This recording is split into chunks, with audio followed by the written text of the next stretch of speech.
এক লোক সারা রাত ঘুম পাড়ার পরে যখন ফজরের আজান দিয়েছিল তখন সেই লোকটা উঠেছিল যে নামাজ পড়তে যাবে। তবে দুঃখের বিষয়টা কি জানেন, সেই রাতেই ভোরের ওদিকে এলাকার মধ্যে ডাকাত ঢোকে। তবে ডাকাতগুলোর গায়ের মধ্যে ড্রেস ছিল মানে একদম ফুল বোরকার মতো ড্রেস ছিল, মানে প্রায় পাঞ্জাবি টাইপের ড্রেস ছিল ডাকাতগুলোর মধ্যে। তো এই লোকটা সারা রাত ঘুম পাড়ার পর সকালবেলা যখন নামাজ শেষ করে আসতে ধরলো, ঠিক সেই সময় ডাকাতদের কাছাকাছি চলে আসলো। ডাকাতদের কাছাকাছি চলে আসার পর ডাকাতরা তাকে ধরে ফেললো যে যা যা আছে সবকিছু বের কর, তা না হলে তোর শেষ করে দিল। সেই সময়ই একটা পুলিশের ভ্যান আসে, সবগুলো ডাকাতকে ধরে ফেলে, সঙ্গে এই মানুষটাকেও ধরে ফেলে। এই মানুষটার কোনো কথা শুনছিল না পুলিশ সবাইকেই মারধর করছিল। এই মানুষটাকেও কয়েকটা মার দিয়েছিল, এই মানুষটার কোনো কথা শুনছিল না।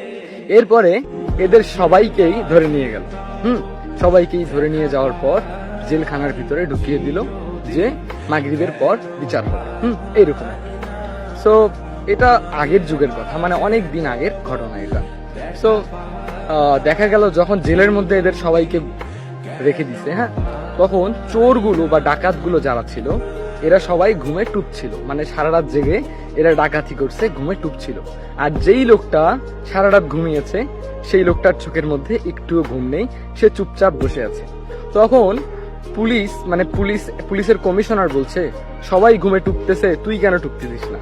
তখন সে বলল, স্যার আমি সারা রাত ঘুমাইছি, ঘুমানোর পর সকালবেলা উঠে আমি নামাজে গিয়েছিলাম, এই দেখেন আমার পকেটে টুপিও আছে।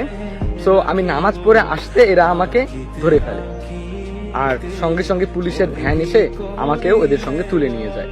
আমি আসলে এগুলোর কিচ্ছু জানি না, আমি একজন ভালো মানুষ। তো তখনই পুলিশ বলল যে হ্যাঁ আসলেই এ নির্দোষ, একে ছেড়ে দাও।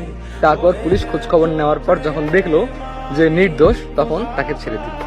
এই গল্পটা পুরোটা বলার মানে কি জানেন, মানে এই গল্পটা কেন আপনাদেরকে বললাম, একটা জিনিস সব সময়ের জন্য মনে রাখবেন, দুনিয়া উল্টে গেলেও সত্যের কোনোদিন মৃত্যু হবে না, সত্যের মৃত্যু নেই।